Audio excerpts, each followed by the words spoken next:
Welcome to speed news దండోరా. తనని zero చేశారంటూ వచ్చిన మంత్రి నారాయణ ఆడియోపై కాకినాడ జిల్లా పిఠాపురం మాజీ ఎమ్మెల్యే వర్మ స్పందించారు. నారాయణ మాట్లాడిన వీడియో ఉంటే చూపించమని మాజీ ఎమ్మెల్యే వర్మ కోరారు. తను తెలుగుదేశం పార్టీకి ఫైర్ బ్రాండ్ అని ఆయన పేర్కొన్నారు. పార్టీలో 23 సంవత్సరాలు చంద్రబాబుతో ప్రయాణం చేసినట్లు తెలిపిన వర్మ, సీఎం ఇచ్చిన ఆదేశాల మేరకు తన కుటుంబ సభ్యులు, కార్యకర్తలు పార్టీ కోసం ప్రతినిత్యం పనిచేస్తామన్నారు. కూటమి ఐక్యత కోసం మౌనంగా ఉంటానని, ఎవరు ఏమన్నా పట్టించుకోనని వర్మ తెలిపారు. దేశ రాజధాని ఢిల్లీలో వాయు కాలుష్యం మరోసారి ప్రమాదకర స్థాయికి చేరుకుంది. దీపావళి పండుగ సమీపిస్తున్న తరుణంలోనే రాజధాని ప్రాంతంలో గాలి నాణ్యత క్షీణించింది. శుక్రవారం వరుసగా 3వ రోజు వాయు నాణ్యత సూచిక చాలా పేలవమైన స్థాయిలో నమోదైంది. సెంట్రల్ పొల్యూషన్ కంట్రోల్ బోర్డు ప్రకారం శుక్రవారం ఉదయం 8 గంటలకు ఢిల్లీ ఎన్సీఆర్ ప్రాంతంలో AQI 350 దాటింది. అత్యధికంగా భావన ప్రాంతంలో AQI 367గా నమోదైంది. గాలి నాణ్యత 447కు పడిపోతే తీవ్ర వాయు కాలుష్యంగా పరిగణిస్తారు. రైతులు పత్తి అమ్ముకోవడం కోసం అన్ని చర్యలు తీసుకుంటున్నామని కేంద్ర మంత్రి కిషన్ రెడ్డి చెప్పారు. రైతులు తొందరపడి దళారుల చేతిలో పడొద్దని, పత్తి కొనుగోలు విషయంలో అస్సలు భయపడొద్దన్నారు. పత్తిని మొత్తం కొనుగోలు చేయాలన్న కాటన్ కార్పొరేషన్ ఆఫ్ ఇండియాని ప్రధాని మోడీ ఆదేశించారని తెలిపారు. 12% వరకు తేమ ఉన్న సిపిఐ పత్తిని కొంటుందని కిషన్ రెడ్డి చెప్పుకొచ్చారు. గత ఏడాదితో పోల్చుకుంటే పత్తి ఉత్పత్తి పెరిగే అవకాశం ఉందని, దేశవ్యాప్తంగా 557 కొనుగోలు కేంద్రాలు ఉంటే తెలంగాణలో 122 కేంద్రాలు ఉన్నాయని, గతం కంటే 10 కేంద్రాలు పెంచామని అన్నారు. నకిలీ విత్తనాలు అమ్మితే కఠిన చర్యలు తప్పవన్నారు. గుజరాత్ రాష్ట్ర మంత్రివర్గాన్ని ఆ రాష్ట్ర ముఖ్యమంత్రి భూపేంద్ర పటేల్ శుక్రవారం పునర్వ్యవస్థీకరించారు. ఈ మంత్రివర్గ విస్తరణలో భారత క్రికెటర్ రవీంద్ర జడేజా సతీమణి రివాబా జడేజాను తన మంత్రివర్గంలోకి తీసుకున్నారు. గత కొంతకాలంగా గుజరాత్ రాష్ట్ర రాజకీయాల్లో ఎంత క్రియాశీలకంగా పనిచేస్తున్న రివాబా ఇప్పుడు రాష్ట్ర మంత్రివర్గంలో కీలక భూమికను పోషించనున్నారు. భారత క్రికెట్ జట్టులో సభ్యుడిగా ఉన్న ఒక జాతీయ క్రికెటర్ సతీమణి ఇప్పుడు ఓ రాష్ట్ర మంత్రివర్గంలోకి తీసుకోవటం ఇప్పుడు ఆసక్తిగా మారింది. క్రీడా నేపథ్యం ఉన్న ఫ్యామిలీ నుంచి వచ్చిన ఓ మహిళ రాజకీయాల్లో రాణించడంపై ప్రశంసలు కురిపిస్తున్నారు.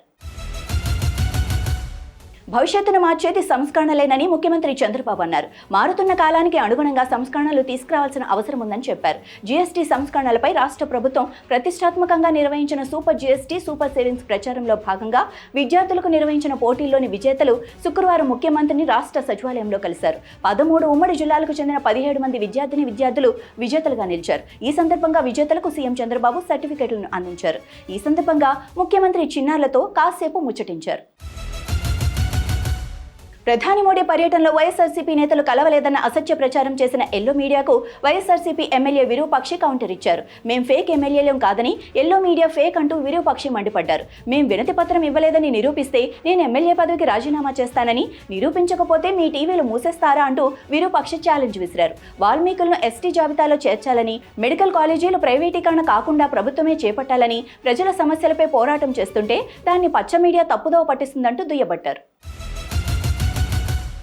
చెన్నైలో దేశ ఉపరాష్ట్రపతి సిపి రాధాకృష్ణన్ నివాసాన్ని లక్ష్యంగా చేసుకుని అజ్ఞాత దుండగులు పంపిన బాంబు బెదిరింపు మెయిల్ తీవ్ర కలకలం రేపింది. అత్యున్నత రాజ్యాంగం పదవిలో ఉన్న నాయకుడి నివాసానికి ఇలాంటి బెదిరింపు రావడం దేశ భద్రతా వర్గాలను తక్షణమే అప్రమత్తం చేసింది. ఈ మెయిల్లో ఉపరాష్ట్రపతి ఇంట్లో పేలుడు పదార్థాలు అమర్చినట్లు దుండగులు పేర్కొనడంతో భద్రతా సిబ్బంది ఉరుకులు పరుగుల మీద స్పందించాల్సిన పరిస్థితి ఏర్పడింది.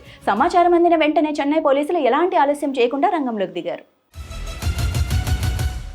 ఏపీలో మద్యం అమ్మకాల్లో QR కోడ్ తామే ప్రవేశపెట్టమన్నట్లుగా సీఎం చంద్రబాబు మాట్లాడుతున్నారని మాజీ మంత్రి పేర్ని నాని అన్నారు. ఇది తామే కనిపెట్టినట్లుగా చంద్రబాబు గొప్పలు చెప్పుకుంటున్నారని, అన్ని ముఖ్యమంత్రి ప్రెస్ మీట్లు పెట్టి చెప్తుంటే సారా మంత్రి ఏం చేస్తున్నారని విమర్శించారు. జగన్ ప్రభుత్వ హయాంలో మద్యం బాటిల్ ఫ్యాక్టరీ నుంచి బయటకు వచ్చే ముందు QR కోడ్తోనే వచ్చేదని, ఇప్పుడు అదేదో ఘనకార్యంలో చెప్పుకుంటున్నారన్నారు. రాష్ట్ర వ్యాప్తంగా వీళ్ల మద్యం దందాలు కుళ్ళు కంపు కొడుతున్నాయని, వీళ్ల చెయ్యి దాటి కల్తీ మద్యం దందా నడుస్తూ ఉండటంతో QR కోడ్ డ్రామాలు ఆడుతున్నారన్నారు.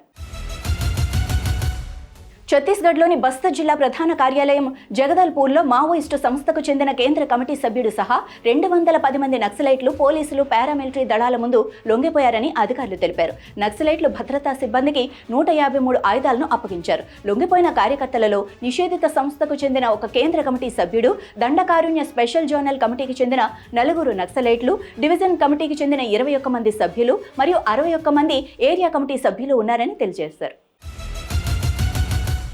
సింగరేణి కార్మికులకు దీపావళి బోనస్ 400 కోట్లు చెల్లిస్తున్నామని డిప్యూటీ సీఎం భట్టి విక్రమార్క చెప్పారు. ఖమ్మం జిల్లా నుంచి సింగరేణి ప్రస్థానం ప్రారంభమైందని, ఈ రోజు రాష్ట్రంలో అతిపెద్ద ప్రభుత్వ రంగ సంస్థగా సింగరేణి ఎదిగిందని సంతోషం వ్యక్తం చేశారు. సింగరేణికే ప్రభుత్వం అన్ని విధాలుగా అండగా ఉంటుందని భట్టి చెప్పారు. తొలిసారి సైంటిఫిక్ గా రాష్ట్రంలో కులగణన నిర్వహించామని, సర్వే ద్వారా వచ్చిన సమాచారంతో బీసీలకు 42% రిజర్వేషన్ ఇవ్వాలని నిర్ణయించామని, అసెంబ్లీలో బీసీ రిజర్వేషన్ బిల్లును ఏకగ్రీవంగా పాస్ చేయించామని, 2018లో బీఆర్ఎస్ ప్రభుత్వం 50% రిజర్వేషన్లు మించొద్దని చట్టం చేసిందన్నారు. ఇవి ఇప్పటివరకున్న స్పెయిన్ న్యూస్ దండోరా. చూస్తూనే ఉండండి అభినవ్ భారత్.